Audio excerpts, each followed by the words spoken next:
Line express cargo நம்பகமான cargo. இதோ நீங்களும் தொடர்பு கொண்டு உங்களுடைய கார்கோ பொருட்களை அனுப்பலாம். 90 93 61 67 தொடர்புக்கான இலக்கம் 66 16 84 14.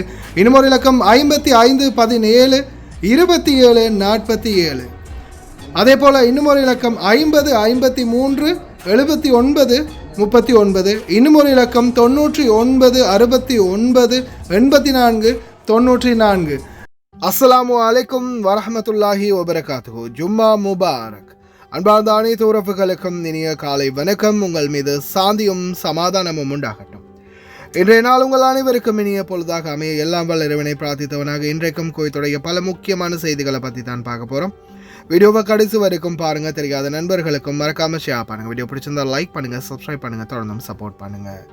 இலங்கைக்கான வெள்ள நிவாரண நிதியை நீங்களும் அரசாங்க கணக்குகளுக்கு வழங்கணுமாக இருந்தால் அல் முசைன் எக்ஸ்சேஞ்ச் மூலம் தாராளமாக உங்களுடைய பணத்தை அனுப்ப முடியும். எந்த ஒரு கட்டணமும் அறவிடப்பட மாட்டாது என்பது மேலதிக தகவல். அதே போல் இலங்கை தூதரகத்தால் நிவாரணப் பொருட்கள் சேகரிக்கப்படுகின்றது. காலை 8 மணி முதல் மாலை 4 மணி வரைக்கும் இலங்கை தூதரகத்தில் நீங்களும் சென்று உங்களுடைய நிவாரணப் பொருட்களை வழங்கலாம். என்னென்ன பொருட்கள் கொண்டு போய் கொடுக்க முடியும், என்ன மாதிரியான தகவல் அப்படின்றத ஃபுல் டீட்டெயில்ஸாக வீடியோட கடைசியில் எம்பசியோட அட்டாச்மெண்ட்டே போட்டிருக்கேன், அதையும் போய் பாருங்கள். அதே மாதிரி உங்களுக்கு பணமாக நீங்கள் கொடுக்கணுமா இருந்தாலும் இலங்கை தூதரகத்தில் டொனேஷன் பண்ண முடியும் என்பதையும் மேலதிக தகவல்களாக தெரிவித்துக் கொள்கின்றேன். பார்க்கலாம் அனைத்து தகவல்களையும். கோயத்துடைய தினா மதிப்பம் உள்ளதா பார்த்தலாம். இலங்கைக்கான ரூபாயில் ஒரு தினாரின் மதிப்பு 996 ரூபாய் 16 சதம். இந்தியாவின் ரூபாயில் ஒரு தினாரின் மதிப்பு 292 ரூபாய் 69 சதம். இந்த கணக்கு வந்து அல் முசைன் எக்ஸ்சேஞ்சுடைய அப்ளிகேஷன் ஆன்லைன் ரேட் ஆகும். கோயத்துடைய பல பகுதிகளிலையுமே அல் முசைன் எக்ஸ்சேஞ்ச் பிரான்ச் இருக்குது. அதே மாதிரி ஜமியாக்கள்லையும் அவங்களுடைய மெஷின்கள் இருக்குது, அவங்களுடைய பணத்தை அனுப்பிக்கொள்ள முடியும். அதே மாதிரி கோயத்துடைய பல எக்ஸ்சேஞ்சுகள்லையுமே அக்கௌண்ட் நம்பரை மறைச்சிடுறாங்க. இதை பற்றியும் உங்களுக்கு தொடர்ந்துமே தெரிய தருது. நீங்கள் ஏதாவது ஒரு புதிய எக்ஸ்சேஞ்சுக்கு பழைய பற்று சீட்டோட போகிறீங்களா இருந்தால் நிச்சயமாக அதில் அக்கௌண்ட் நம்பர் சரியாக இருக்கா அப்படின்றத செக் பண்ணிக்கோங்க. அப்படி இல்லாத பட்சத்தில் எழுதிட்டு போனாலும் பிழை இல்லாத அக்கௌண்ட் நம்பர் எழுதிட்டு போங்க. ஏதாவது ஒரு நம்பர் பிழைத்தாலும் கூட உங்களுடைய பணம் நாட்டுக்கு போய் சேராது. அந்த பணத்தை திரும்ப பெறணுமா இருந்தாலும் ரொம்ப நாட்களாகும், மறுபடியும் கட்டணம் செலுத்த வரும். அதே போல் எக்ஸ்சேஞ்சுகளில் பணம் அனுப்பி முடித்ததும் மறக்காமல் பற்றுச்சீட்டை செக் பண்ணி பாருங்கள், எல்லா டீட்டெயில்ஸும் சரியாக இருக்குதானே. ஏன்னா நீங்கள் சரியான டீட்டெயில்ஸ் கொடுத்துருந்தாலும் எக்ஸ்சேஞ்சில் பிளவுறதுக்கும் வாய்ப்பு இருக்குது. ஏன்னா அது மாதிரி பலருக்குமே நடந்திருக்குது. முடிந்த வரைக்கும் நீங்களும் உங்களுடைய கஷ்டப்பட்டு சம்பாதிக்கக்கூடிய பணத்தை நல்ல எக்ஸ்சேஞ்சுகள் மூலம் அனுப்புங்க. எங்கே அதிகமான ரேட் கொடுக்குறாங்க அப்படின்றது தெரிந்தாலும் மறக்காமல் கமெண்டில் மென்ஷன் பண்ணுங்கள். குவைத்துடைய தங்க விலையை பார்த்தரலாம். 1 கிராம் 18 கேரட் தங்கத்தின் விலை 31 தினார் 273 ஃபில்ஸ். 1 கிராம் 21 கேரட் தங்கத்தின் விலை 36 தினார் 485 ஃபில்ஸ். 1 கிராம் 22 கேரட் தங்கத்தின் விலை 38 தினார் 236 ஃபில்ஸ். 1 கிராம் 24 கேரட் தூய தங்கத்தின் விலை 41 தினார் 697 ஃபில்ஸ். தங்க விலை போகிற போக்க பார்த்தா தங்கம் என்றது நம்மளுக்கு வெறும் கனவு தான் போல இருக்குது. உடனடியாக சம்பளம் கொடுத்தே ஆகணும். சுகாதார அமைச்சரின் அதிரடி உத்தரவு. சுகாதார அமைச்சகம் ஆன் கால். இதே சம்பளத்தை நீங்கள் தாமதிச்சிங்கன்னா கஃபீல்களே உங்களுக்கு ஆப்பு தான் அப்படின்ற மாதிரி தெரிவிச்சிருக்கிறாங்க. ஏர்போர்ட் போகிறவங்களுக்கு மிக முக்கிய தகவல், உங்களுடைய பையை 1க்கு 2 தடவை செக் பண்ணிக்கோங்க. வீதிகள் எதிர்வரும் ஞாயிற்றுக்கிழமை வரை மூடப்பட்டிருக்கும். கண்ணில் பட்டா இல்லை, கேமராவில் பட்டாலே இனி ஆபத்து தான். ஏஐ கேமராவின் தொழில்நுட்பம் மிகப்பெரிய ஆபத்தில். சம்பளம் இல்லாமல் தான் நாட்டுக்கு போகணும். வார இறுதி மற்றும் வரும் வாரங்களில் ஈரப்பதம் அதிகரிக்கும். வானிலை ஆய்வாளரின் மிக முக்கிய எச்சரிக்கை. பார்க்கலாம் அனைத்து தகவல்களையும். எதிர்வரும் நாட்களில் ஈரப்பதத்தின் தன்மை மீண்டும் அதிகரிக்கும். குவைத்தில் ஃபோக் அதாவது பனிமூட்டத்தினுடைய தன்மை அதிகரிக்கும் அப்படின்னு வானிலை ஆய்வாளர்கள் எச்சரிச்சிருக்கிறாங்க. ரொம்ப கவனமாக இருங்க அனைவரும். இனி வரும் நாட்களில் பனிமூட்டம் மற்றும் மழைக்கான வாய்ப்புகள் அதிகம் அப்படின்னு தெரிவிச்சிருக்கிறாங்க. அதே மாதிரி அமீரி ஹாஸ்பிட்டல் முன்னால் இருக்கக்கூடிய வளைவு வீதி வந்து பார்த்திங்கன்னா எதிர்வரும் ஞாயிற்றுக்கிழமை வரைக்கும் மூடப்பட்டிருக்கும் அப்படின்னு தெரிவிச்சிருக்கிறாங்க. ஞாயிற்றுக்கிழமை காலை வரைக்கும் அந்த ரோடை வந்து யூஸ் பண்ணுறதை தவிர்த்துக்கோங்க டிரைவர்கள். ஆர்டிஃபிஷியல் இன்டெலிஜென்ஸ் கேமரா ஸ்கேனிங் மூலம் தற்போது ஜாயின்ட் ஆப்ரேஷன் சிஸ்டமை கொண்டு வந்திருக்கிறாங்க. அதாவது விரைவான தேடுதல் நடவடிக்கை. அதே மாதிரி இப்போ பார்த்தீங்கன்னா ரோடுகளில் இருக்கக்கூடிய ஸ்மார்ட் கேமராக்கள் உங்களுக்கே தெரியும், இது எல்லாமே ஏஐ கேமரா. இந்த ஏஐ கேமரா மூலமும் ஸ்கேனிங்கில் எந்தெந்த தவறு நடந்தாலும் அனைத்தையுமே கண்டுபிடிக்க முடியும் அப்படின்னு தெரிவிச்சிருக்கிறாங்க. இப்போ பாருங்கள், யூடர்ன் இல்லை, ஆனால் யூடர்ன் அடிச்சிருக்கிறாங்க. யார் யூடர்ன் அடித்தது, அவங்களுடைய வண்டி நம்பர் எல்லாமே டீட்டெயில்ஸ் வருது. இதை மாதிரியே வண்டிக்குள்ளே யார் இருக்கிறாங்க, முன்னாடி உட்காந்து போகிறவங்க யார், அவங்களுக்கு டிரைவிங் லைசன்ஸ் இருக்குதா, காமா இருக்குதா, மொத்த டீட்டெயில்ஸையும் கேதர் பண்ணும் இந்த ஏஐ கேமரா இனி வரும் காலங்களில். அதே மாதிரி டிரைவர்கள் ஃபோன் பாவிக்கிறது, சீட் பெல்ட் போடாமல் போகிறது, வண்டியில் சாப்பிட்டுக்கிட்டு போகிறது, தம் அடிக்கிறது, எல்லா விடயத்தையும் தவிர்த்துக்கோங்க. எந்த அளவுக்கு ஜெனுவினாக நீங்கள் எந்த ஒரு இதுவும் இல்லாமல் சட்ட விதிமுறைகளை சரியாக ஃபாலோ பண்ணி இந்த நாட்டில் இருக்கிறீங்களோ அது வரைக்கும் உங்களுக்கு சம்பளம் பாதுகாக்கப்படும். இல்லையா மாசலாமா சம்பளத்துக்கு. உங்களுடைய மருந்துகள், உங்களுடைய பைகள், உங்களுடைய பொருட்களை நிச்சயமாக சோதனை பண்ணிக்கோங்க 1க்கு 2 தடவை. அதே போல் யார் எந்த ஒரு மருந்து பொருட்கள் கொடுத்தாலும் குவைத்துடைய சட்டத்திட்டங்களுக்கு அமைய டாக்டர் பிரிஸ்கிரிப்ஷனோட அந்த மருந்து இருந்தால் மட்டுமே கொண்டு வாங்க. அடுத்தது மருந்து இந்த நாட்டுக்குள்ளே கொண்டு வர முடியுமா, தடை செய்யப்பட்டதா இல்லையா அப்படின்றத சரியாக பார்த்து கொண்டு வாங்க. அதே மாதிரி யார் டிபேச்சர் ஆகும்போது இந்த ஃப்ளைட்டுக்குள்ளே இருக்கிற என்னுடைய நண்பரை கொடுத்துருங்களேன், இதை மறந்து போயிட்டாங்க, இதை கொஞ்சம் கொடுத்துருங்களேன் அப்படின்னு சொல்லிலாம் அந்த ஏதோ ஒரு சூர்யா படத்தில் அந்த மாதிரி ஆகுமே, ஏர்போர்ட்டில் வச்சு கொடுப்பாங்களே, அது மாதிரி யார் கொடுத்தாலும் வாங்காதீங்க. யார் என்ன பார்சல் கொடுத்தாலும் தயவு செய்து வாங்காதீங்க. நம்பிக்கையானவர்களாக இருந்தாலும் அதை செக் பண்ணி ஃபுல்லாகவே கம்ப்ளீட்டாக சந்தேகம் இல்லாத பட்சத்தில் கொண்டு போங்க. ரொம்ப கவனம்.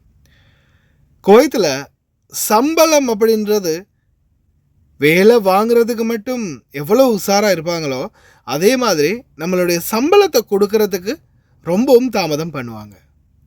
இப்போதைக்கு ஹெல்த் மினிஸ்டர் பார்த்திங்கன்னா டாக்டர் அஹமத் அல் அவாதி உடனடியாக ஒரு தேசிரி ஒன்றை இஷ்யூ பண்ணியிருக்கிறாரு. இந்த சட்டத்தில் வந்து பார்த்திங்கன்னா 1 call to get your salary and bonus, அதாவது உங்களுக்கான கொடுப்பனவு, உங்களுடைய சம்பளம் அனைத்துமே ஒரே ஃபோன் காலில் யூ கேன் கெட், உங்களால் எடுக்க முடியும் அப்படின்ற மாதிரி தெரிவிச்சிருக்கிறாங்க. அதே மாதிரி இப்போது ஃபுல்லாகவே உங்களுக்கு கிடைக்கக்கூடிய சம்பளம் உங்களுக்கு கிடைக்குதா, உங்களுக்கு கிடைக்க வேண்டிய போனஸ் உங்களுக்கு கிடைக்குதா, அனைத்து சலுகைகளும் உங்களுக்கு சரியாக கிடைக்கப்பெறுதா அப்படின்றத கண்காணிக்கிறதுக்கு புதிய ஒரு சிஸ்டமை கொண்டு வந்திருக்கிறாங்க. சிவில் சர்வீஸ் பியூரோ கமிஷன், அதே மாதிரி public authority for manpower. Private செக்டார்கள், கவர்மெண்ட் செக்டார்களில் இந்த வழிமுறைகளை வந்து கொண்டு வந்திருக்கிறாங்க. வெகு வேகமாகவே எதிர்வரும் காலங்களில் வீட்டு தொழிலாளர்களுக்கும் இது போன்ற நடைமுறைகள் வரும் அப்படின்னு தெரிவிச்சிருக்கிறாங்க. இதில் முக்கியமானது என்னென்னா, அனைத்து வங்கி செயல்பாடுகள் முறைமைப்படுத்தப்படும் அப்படின்றது மேலதிகமாக கிடைச்சிருக்கிற தகவல். அதாவது அக்கௌண்ட் ஒன்று இந்த நாட்டில் வீட்டு தொழிலாளர்களுக்கு அக்கௌண்ட் இருக்கணும், அந்த அக்கௌண்ட்டுக்கு சேலரி போகணும் அப்படின்ற மாதிரியான ஒரு சிஸ்டத்தை கொண்டு வர போகிறதா தெரிவிச்சிருக்கிறாங்க. வீட்டு தொழிலாளர்களுக்கு இந்த மாதிரியான ஒரு சட்டம் வாரது பெரும்பாலும் என்னை பொறுத்த வரையில் நல்லம் அப்படின்னு தான் நான் நினைக்கிறேன். நீங்கள் என்ன சொல்கிறீங்க? ஏன்னா பேங்க்கில் காசு போடுறதால இவங்களால் எந்த ஃப்ராடும் பண்ண முடியாது.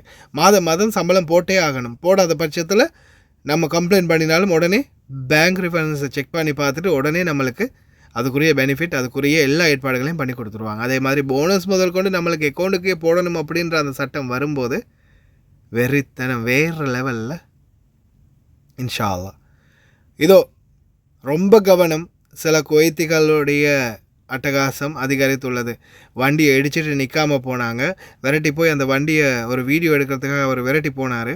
கடைசியில் போய் என் வண்டியை இடிச்சிட்டிங்க அப்படின்னு சொல்லும்போது, இடிச்சிட்டேண்ணா எப்படி இப்படியான்னு மறுபடியும் ஒரு இடியா. இந்த வீடியோ பார்த்துட்டு வாங்க. 40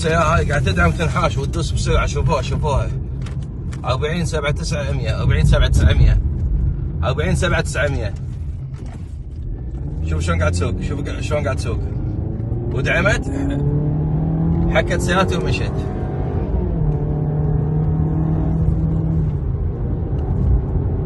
حكت سيارتي ومشت.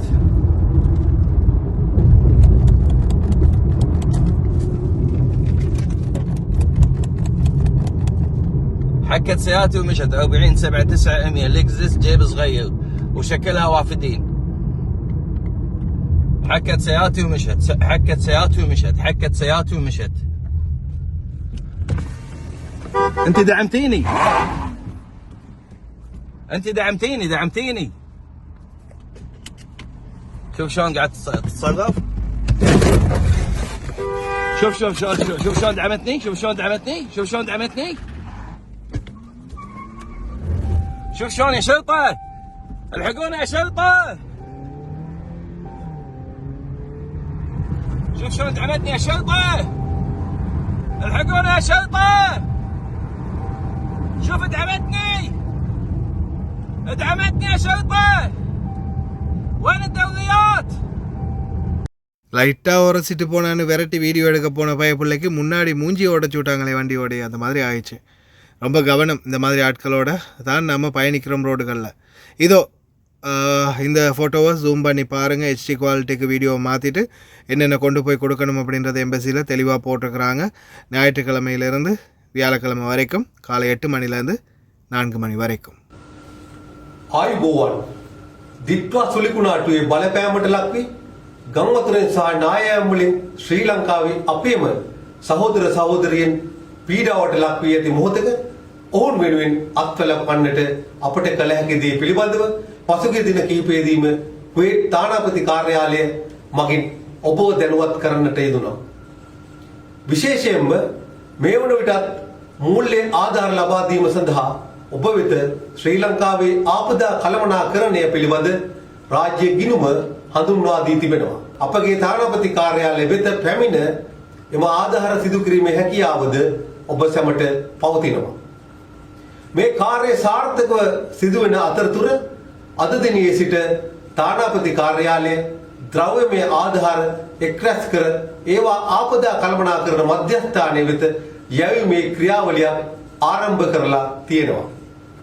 පළමු අදියරේදී අපි බලාපොරොත්තු වෙනවා මේ මාස 10 වන දින දක්වා මෙම ආධාර ද්‍රව්‍ය රැස් කිරීමට. සිකුරාදා සෙනසුරාදා ඇතුළු සතියේ ඕනෑම දිනයක ඔබට හැකි ඕනෑම වෙලාවකදී ආධාර ද්‍රව්‍ය තානාපති කාර්යාලය වෙත ගෙනවිත් බාර දීමට දැන් ඔබට අවස්ථාව හිමි වී තිබෙනවා. ඔබට ලබා දීමට හැකි ද්‍රව්‍යමය ආධාර පිළිබඳ ලැයිස්තුවක් මේ වන විටත් තානාපති කාර්යාලය නිල Facebook පිටුවේ පළ කර තිබෙනවා. ඒ වගේම කුවේට් රාජ්‍යයෙන් පිටතට ගෙන යාම තහනම් කර ඇති සුබ සාධන පදනමින් කුවේට් රජය ලබා දෙන වියලි ආහාර ද්‍රව්‍ය තානාපති කාර්යාලය මගින් බාර නොගන්නා බවත් පවසන්නට අවශ්‍යයි. අපි දන්නවා ඔබ සෑම ලංකාවේ අපේම සහෝදර ජනතාව වෙනුවෙන් යුතුයකම් ඉටු කිරීමට උනන්දුවෙන් කටයුතු කරන බව. ඇතැම් අය තමන් ආධාර කිරීමෙන් පමණක් නොනැවති තම මිතුරන් රැකියා ස්ථානවල සහෝදර සේවකයන් හා එක්ව කණ්ඩායම් වශයෙන්ුත් ආධාර රැස් කිරීමට යොමු වී තිබෙන බව අපි දකිනවා. අප නිතරම කුවේට් නීතියට අවනතව ක්‍රියා කළ යුතු බවත් මා ඔබට මෙහිදී මතක් කිරීමට කැමැතියි. මේ වන විට කුවේට් කාගෝ ආයතනයන් පවත්වාගෙන යන ශ්‍රී ලාංකිකයන් වගේම එම ආයතනවල සේවය කරන නිලධාරීන් ඔබ ලබා දෙන ද්‍රව්‍යමය ආධාර ශ්‍රී ලංකාව වෙත නොමිලේම ප්‍රවාහනය කර දීමට ඉදිරිපත් වී සිටිනවා. මායිම ආයතන සහ නිලධාරීන් වෙත ඔවුන්ගේ නොවසුරු දායකත්වය පිළිබඳ ස්තුතිය පළ කරන්නත් කැමැතියි. මේ අසීරු අවස්ථාවේ මූල්‍යමය ද්‍රව්‍යමය වශයෙන් පමණක් නොවේ ශ්‍රම දායකත්වයෙන් පවා ඔබ ලබා දෙන සහයෝගය වෙනුවෙන් මා කුවේට් ශ්‍රී ලංකා තානාපති කාර්යාලයේ ශ්‍රී ලංකා රජයේ ස්තුතිය ඔබ වෙත පෙරනමීමට කැමැතියි. ස්තුති සෑම දිනාට.